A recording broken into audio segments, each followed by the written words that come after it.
What up, though? Welcome to Tamara to the Break of Dawn, the show where you'll literally ride my train of thought as I discuss the different types of challenges and struggles that we all can relate to. I'm your host, Tamara Dawn, and I want to thank you so much for tuning in today. Now, you already know the struggle could be way too real sometimes, so my hope is that these shows will challenge and inspire you as I basically share the areas that I'm trying to grow in. So let's get it. These are my confessions, because just when I thought that I could say all I could say, bruh, let me just forewarn y'all, this is about to be a whole rant, this whole thing. There may be a lesson, hopefully, because I don't even know, but let's get to it. This has been a stupid, dumb work week, and none of the stuff I'm pissed off about or irritated about is related remotely to any of my coworkers or anything like that, but I have been lied on. So if you're new, I'm a social worker, and so I have been lied on by the people that people who I've gone above and beyond for, and I don't do it, I just do it because I care, you know what I mean? But the reason why I bring that up is because the lies that were told were just the most asinine things that someone could ever think of. And without going into a bunch of information, I'll say these two things, because these are the things that just, So one is, and this is from the same person, and because this is the one that really pissed me off the most, is somebody, so I work with, as a social worker, I don't work for the state, but we're contracted to the state that I live in, and so there's a system that whenever we have an interaction with the people that we work with, we narrate whatever we talk about in this system, and it's a system that anybody who, various different organizations can see this, whatever's narrated, if they're working with these people, and you can't delete what's in there. So, if somebody says something and it's not true, it's just up there for everybody, whoever looks into this, to see forever. So, understand that when, So, one, I had a conversation with somebody, and things were not going the way that they wanted them to go. I had no control over whether or not it went their way, because I don't make those types of decisions. And so, the conversation was me just telling them what I needed to do what they needed to do. So all it was supposed to be was just me giving them information. We had this conversation. It didn't go well. I was very frustrated by the conversation in and of itself, because I was called a bottom feeder amidst the fact of not letting me talk, which I keep saying my biggest pet peeve, but my huge pet peeve is if we're talking, anyone, not just people I work with, if anyone I'm having a conversation with, and you interrupt me, and you don't let me finish, it just makes me so mad, because it's you just really don't care what I'm talking about, period. And then I feel my feelings being invalidated. That's a huge pet peeve of mine. And so this is how the interaction was going with them. Mind you, I'm still trying to help. I could have been you know what? I'm going to head out, and got off the phone. But I'm trying to work through it, remaining professional and all that.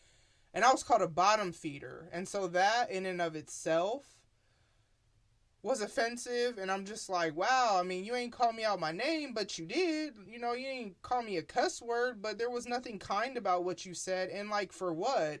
When I'm trying to help you. So there's that. But then they go to the state, and as they rehash our interaction, they lied and said that the decision that I have no control over was not in their favor because they upset me. And then went on, and that in and of itself, and I'm going to try not to cry because, okay, that in and of itself, I don't necessarily care about that as much, because that's something that, I mean, you know, people do that, you know what I mean? Like, there's been so many times that people will call my supervisor or my supervisor's supervisor and be like, this person never calls me back, never answers my calls, you know, people do that. I don't really care about that as much. But let me give you some background information about me, who I am. I have done youth ministry since 2006, and even prior to officially like doing youth ministry, I remember living in an area, like living in, basically it was the projects, but I was like, as it was public housing or whatever, and I remember living there, and then there being kids, and I was like 21, 22, because my kids were like super young. Like, my youngest was first born, so maybe I was 23. But I'm living in public housing, and there were kids in my neighborhood that, like, that's when I learned that I had a heart for the next generation. And so, like, I would do little stuff like braid, you know, one of the girls' hair or whatever, or I would buy a bunch of snacks and then, like, either give them to them or sell them to them real cheap, just because, like, I had to have money to keep, you know, whatever going. So I've just always had a heart for the next generation, even before I officially, so that would have been 03, 04, and then 06 is when I, like, officially have been, like, involved in youth ministry pretty much ever since. And a break here and there because of different things that have gone on in my life, but for the most part, it's just been whatever. And then for a while, I worked at an organization where I worked, like, my job that I was getting paid for was working with teenagers. And then on top of that, I volunteer in children's church. Right now it's once a month, but there's been times when it's been every Sunday. I work with the 12 to 24 month old, which is just such a fun age. I love 3 to 4 year olds. Like, I just really love kids, and my kids are teenagers, are 16, 17, and 20. So little kids, like, I really need to probably get a dog. I am getting one before my youngest graduates, because I've never lived alone. I've been a mom since I was 19, so I've never lived alone, and I don't want to when they leave. So just random whatever. But I love kids, okay? The reason why I'm telling you all that is not because I'm so great, but I need you to understand the magnitude of the lie that was told. So nowhere in our conversation did me ever give them any advice on what to do with their child, or there was no need for that within the conversation that we had. The conversation was, this is what I need from you. So they told the state that I told them to lock their child in a closet, and I can't remember what the other one was, or put their child out of the house. You said that, and then when you said that, the person that you said that to narrated that, and so that is forever in this database, this system that anybody can see forever. Like, it's never going away. And so when I found that out, when I saw that, I told my program manager, and I told my, immediate supervisor, and just kind of talked. And it just, every time I think about it, like, I went home from work, when it first happened, and I vented to my dad on the way home, which I actually called a couple other people to vent, and none of them answered, but it's whatever. And I was salty, but not like, oh, I hate you salty, just like, bruh, why you ain't answering the phone salty? But, it is what it is. I talked to my dad, I'm like, I just need to vent. And then when I got home, I took a shower and I just cried in the shower. And what I realized from this is, one, the reason I'm most, because it's not like I'm in trouble. Let's just preface that. No, they know I didn't say that. They know I would never say that. And they're like trying to comfort me, like, people do stuff like this all the time, and you know how many whatever. Okay, that's fine and dandy. Because I've only been in this part of the social services or whatever field. I've only worked in this field for like a little over a year. So this is new to me, having to deal with the state, all the policies, whatever. That's fine and dandy that's what people do. But the thing about it is, it's there forever. Like, anybody can see this. And like, people who know me, they know we would never. Even the state worker they talked to obviously didn't take it seriously, because I asked, like, okay, what would have happened, like, to the whatever. And it was explained to me that, like, some higher ups would have emailed the program manager. So, okay, they obviously didn't take it as anything to be alarmed about. But I'm just thinking, like, months, years, whatever down the line, I don't know. I just don't like that something that's completely outside of my character, something I would never do. That's why I gave you all that context about who I am as a person, children, and all that, and like just my heart for the next generation. I would never. Like, I don't even give my friends, my family, I don't give anybody any sort of parenting advice, especially unsolicited, ever.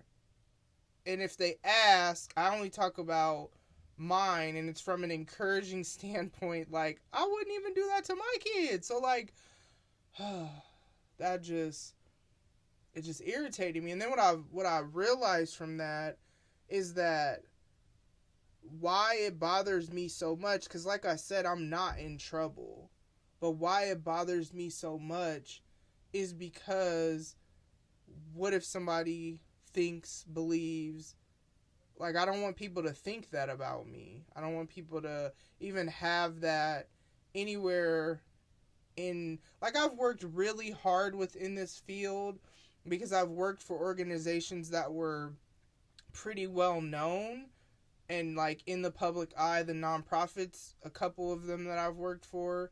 So it's like, and then, like, I did gang intervention with juvenile probation for a while. So then it's like you're dealing with the courts and all that. And so I've worked really hard to, like, have a good reputation, not for the sake of just being fake, but just really being about that. Like, I don't post wild stuff on my social media, and that's more just because that's not smart anyway, because employers and different people look at this stuff, and so I don't want something I said.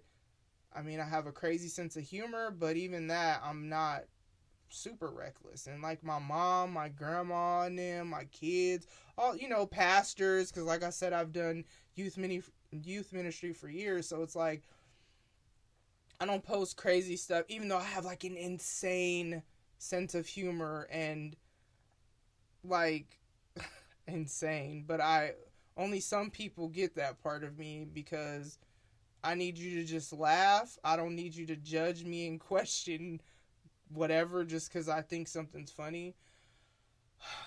So I don't know. I've just worked really hard, and it makes me mad, because it's like I went above and beyond. I had somebody else lie, call the, program manager and just say all this stuff, and it's like I document what I do, so thank God, because she was able to read that back. But it's just like, for what? You know what I mean? Like, I don't bother nobody in my real life. Like, I don't have drama. I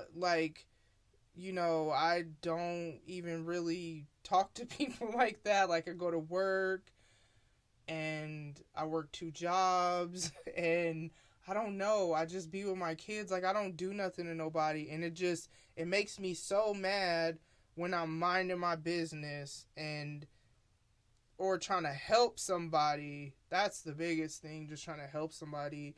And, like, I don't know. It just irritated me. And, but then it's like, well, why do I even care about what people think about me? Like, why do I care about that? And then I started thinking about how, like, I have people who, like, relationships that maybe, I guess, I hold at a higher standard in my heart than they hold in their heart or whatever. And when you realize that, and I've kind of just noticed that with certain relationships, that these people are, like, super important to me, but, you know, I'm not at the same level of importance in their life, and that sucks. You know what I mean? But then I'm like, why do I even care about that? You know? And then I used to numb stuff. I mean, and it doesn't matter how, because either way I was trying to escape pain forever, I guess, because I just feel like as of lately, like, I don't even drink. I don't do anything. And nothing wrong with that. Like, I'm not saying you shouldn't. I'm just helping you understand me. And so what I'm noticing is that I just feel everything so deeply, and I just feel like I'm crazy because my emotions are literally all over the place, and it's just weird because I was never like this before. I was always pretty I've always probably been kind of extra, but not to the way I feel right. I don't know. And I'm just trying to make sure I have healthy ways to channel it, but I don't know. And so then I'm like, who am I? Like, I don't know. I don't know if I'm having... Because then I'd be thinking about, like, my kids are graduating. You know, my oldest already graduated. My middle child is graduating this year. And then my youngest is a sophomore. So it's like, by the time I turn 42, all my kids will be out of high school. Which that's just... Oh, gosh. That's just so crazy to think about. And, like, all I've been is a mom.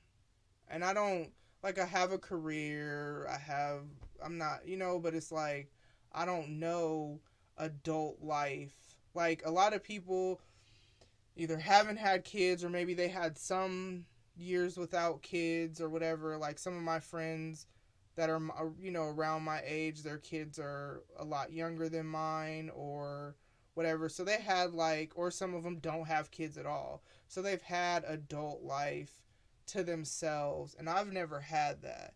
And if I'm honest, as much as I want to joke and say, like, oh, I'm almost done, you know, I'm about to be out here, I'm, like, scared because I don't know. I just feel like I don't know life without them. And it's not like they're, you know, not still gonna be around to some degree, but I don't know that life, and I don't know. So then I'm just like, who am I?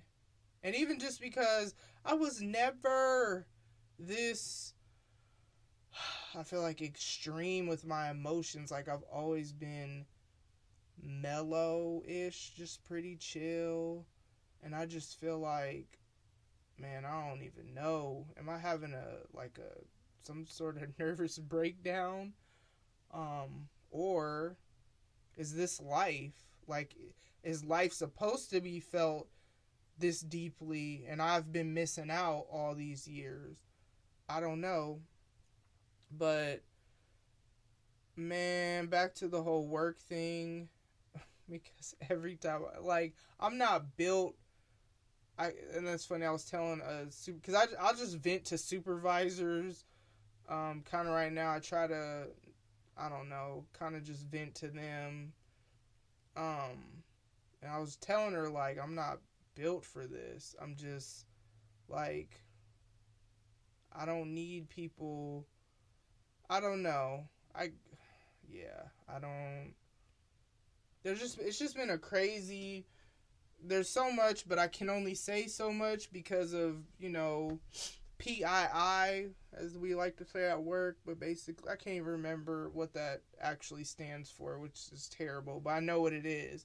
Confidentiality and whatnot. So that's why I vent to my supervisors, because I can vent, like, and go all into it. And you can't even really necessarily do that with coworkers because it's not their cases.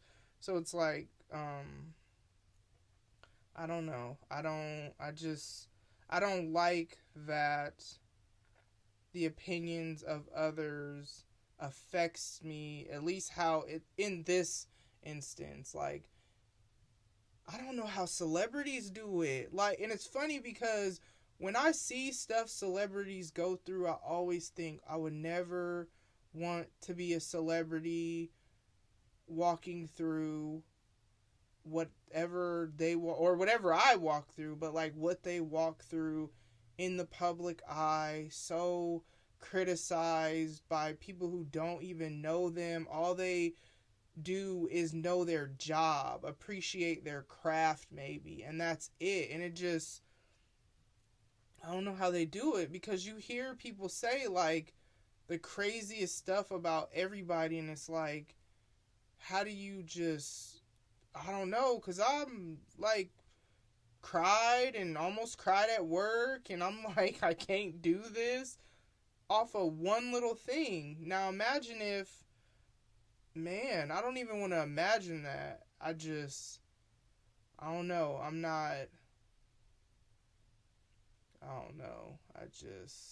But then it's like, why do I care?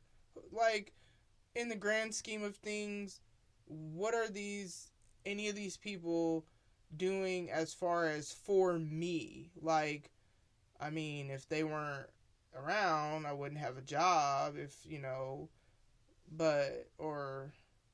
I mean, I guess maybe not from these few people, but I'm just saying, like, what are they doing to help my family, to help my kids, to help me, to, like, help me grow, help me whatever, and they're not doing anything, except, I guess, maybe helping me grow and not caring about what people think, because other than that, they ain't doing nothing for me. And I don't even know if, it's not even their opinions really that matters, if I really think about it. It's the opinions of, because they know what it is. They know I didn't say that. They know they made that up. They know the conversation didn't go no. Yeah. And there's this part of my job that's almost like a legal hearing, and every time I have to do it, I feel physically nauseous afterwards, and I hate it, and I want to cry, and I don't know. I just want to help people. Like, I hate certain parts of my job, but it is what it is. But they know what it is. They know I ain't say that, But it's not even them that I'm worried about what they think. It's the people that don't know, that are just, they just read that, and that's the narrative. Literally, that's what it's called, a narrative. So the narrative is this, and like, I don't know. I don't know. And then it's like, does the person who narrated it, do they maybe low-key think it, or I don't know. I don't need all that in my life. But then it's like, why?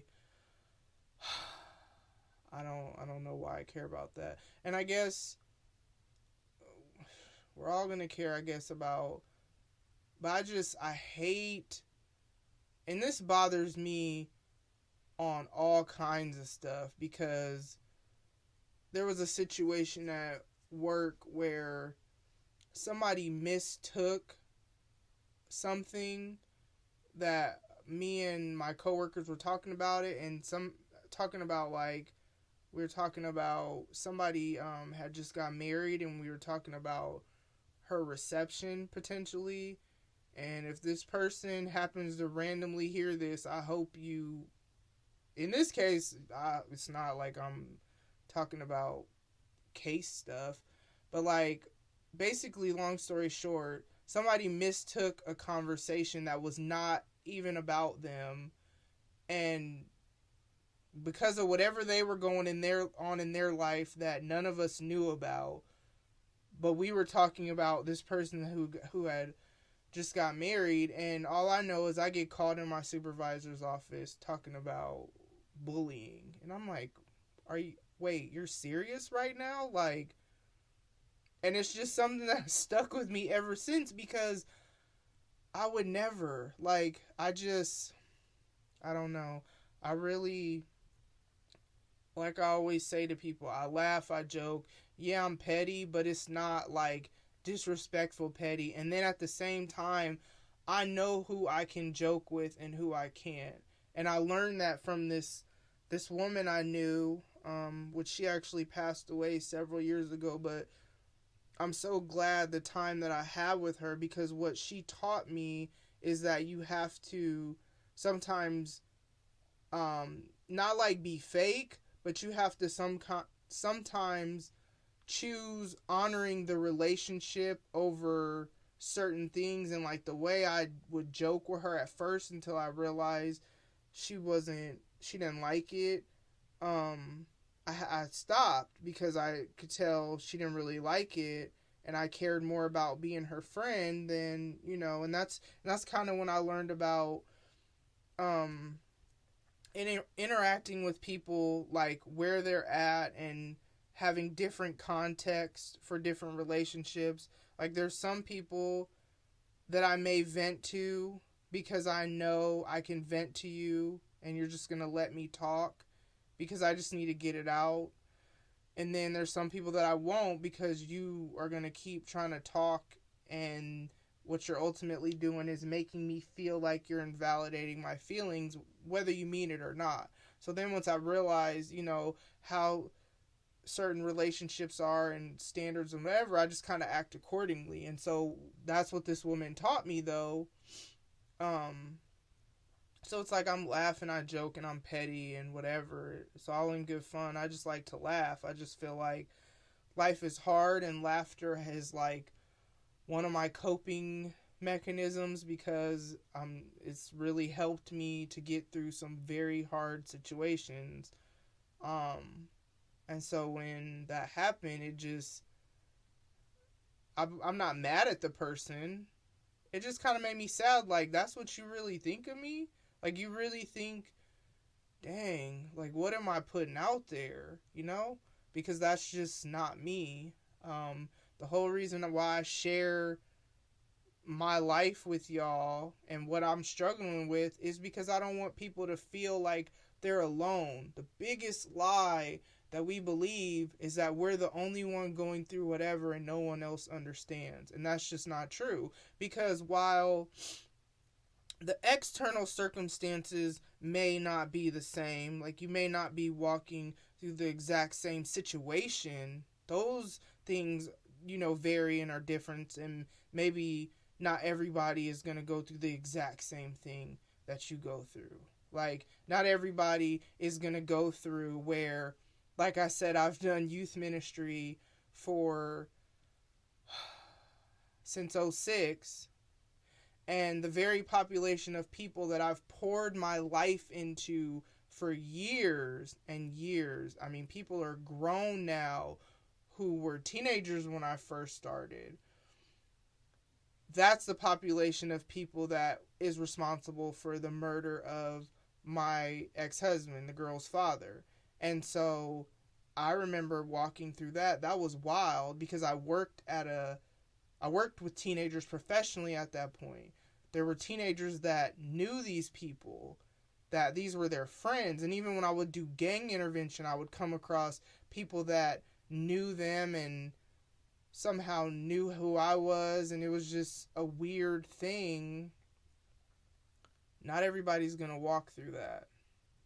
But a lot of people walk through feelings of, frustration or hurt. Because I really felt hurt by that. Because I'm like, dang, I've been pouring into teenagers for all these years and this is what happened, A lot of people can understand grief, even though your loved one may not have died in the same manner. And this was a very public thing. So I always like to be a very private person. And as much as I don't share everything.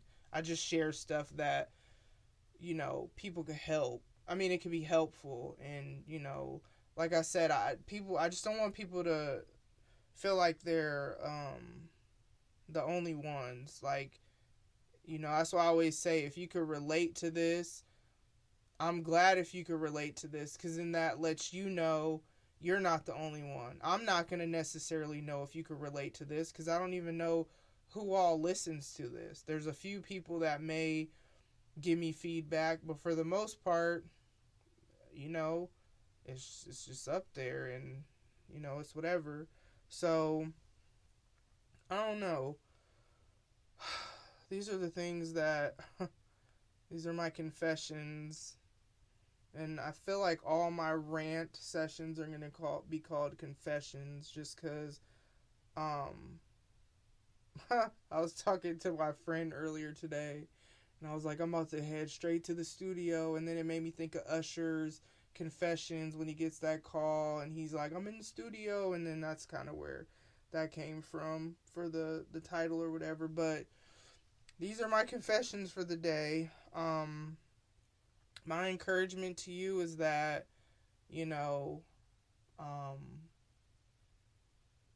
be self-aware. Just know your triggers. And it's hard. Like, it's hard to not... I have not arrived anywhere close to not caring about what people think in certain areas. Like, I don't know why. It just, like, I would never,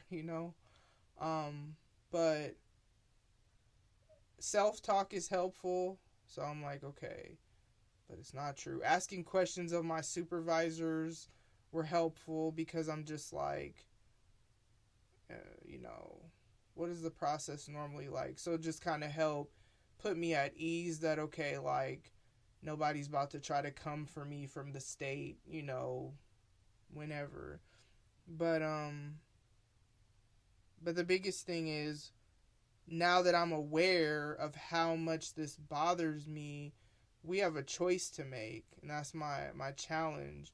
So I have to choose. It's all about sometimes choosing to act opposite of what we feel. So with me feeling so deeply, like, I didn't want to go to my second job today, but I went, stuff like that. Not be just run by our emotions when we feel them. They're there for a reason. Yes, they are a lot of time an alarm, or just letting us know that something's wrong or right or whatever. So they're there for a reason. It's just, for me, it just never was this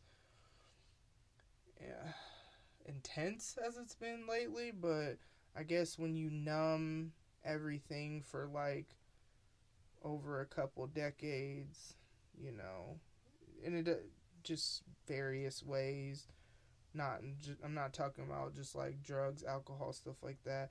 Let me clarify weed, because I wasn't out here all like that. But I'm just saying, like, be it comfort eating, whatever I would do, because it's been just a lot of different stuff over the years. So whatever I would do to try to escape what I was feeling is me trying to numb it. And now I'm at a place where I'm just kind of like, okay, what can I do positive with these feelings? They're there for a reason. I need to feel them. I need to whatever. And this podcast is part of it, and I'm writing again, and I wasn't able to write. I had writer's block for a minute, so that's my encouragement to y'all, and that's why I do what I do. You're not alone, and I'm trying to grow. Whoever's trying to be on this journey with me, that's what's up. I really appreciate everybody who listens and everybody who does whatever, because no creative, I've had creative projects and stuff where, like, I'll write a blog and nobody will read it. I've had different blog sites over the years, and, like, nobody will read it. And yeah, you want to say, oh, I love the creative process. I do. But when you put something out there, like, you want it to have an impact, or you want somebody to respond to it. No creative puts something out there. Now, there are things that I do that are just for me, but I'm saying the stuff I put out there, none of us want people to not whatever. So I really do, like, for real, appreciate y'all. I try to, in different ways, like on my social media, do thank yous or whatever, or just whatever, because I appreciate it. You don't have to take however long, 'cause sometimes I'll be just talking, and you don't have to take this time to listen to me talk about what I'm struggling with. But the fact that you do, like, it really means a lot to me. So thank you for all the love and support, and until next time.